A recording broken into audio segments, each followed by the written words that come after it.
ہم بات تو کر رہے ہیں لیکن شاید سچی حقیقت تو یہ ہے کہ ہم نے بڑے ابتدائی طور پہ ہی آپ لوگوں سے کانٹیکٹ بھی کیا تھا، بلایا بھی تھا، لیکن شاید اس وقت سندھ حکومت نے بھی انگیج کیا ہوا تھا اور صحیح جگہ پہ تھے آپ، لیکن ہمارا برسہ برس کا 30-35 سال کا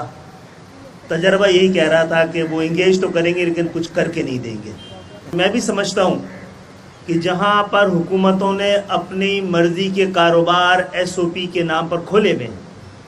تو یہ حق آپ لوگوں کا بھی ہے کہ آپ بھی اپنی ایس او پی خود طے کریں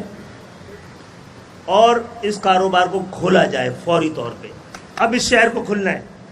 اور ہم اور آپ مل کے کھولیں گے، لیکن پڑھے لکھے لوگ ہیں،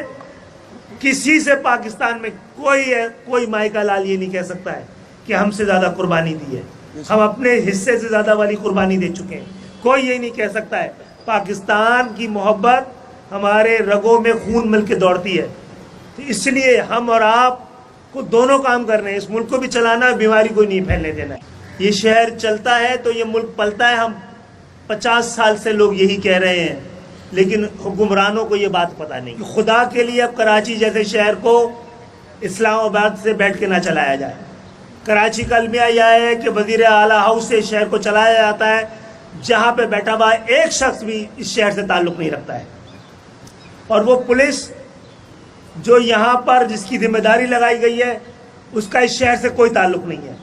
چور اور چوکیدار کا تعلق اس شہر سے نہیں ہے، قانون توڑنے والے، قانون نافذ کرنے والے کا تعلق اس شہر سے نہیں ہے، ڈاکو اور سپاہی کا تعلق اس شہر سے نہیں ہے۔ تو اس شہر کا سب سے بڑا مسئلہ تو یہی ہے، پولیس اپنا رویہ صحیح کر دے، ایسا نہ ہو پھر ہم اس کا رویہ خود صحیح کرنے پہ مجبور ہو جائیں اہلیان کراچی۔ اس کا خیال رکھیں، ہماری عزت و نفس کا خیال رکھیں۔ آپ کی عزت ہم کرتے ہیں، حکم مانتے ہیں، لیکن آپ اگر لسانی بنیادوں پر اور اپنے آپ کو خدا سمجھیں گے، شہر کا مالک سمجھیں گے تو بات نہیں بنے گی۔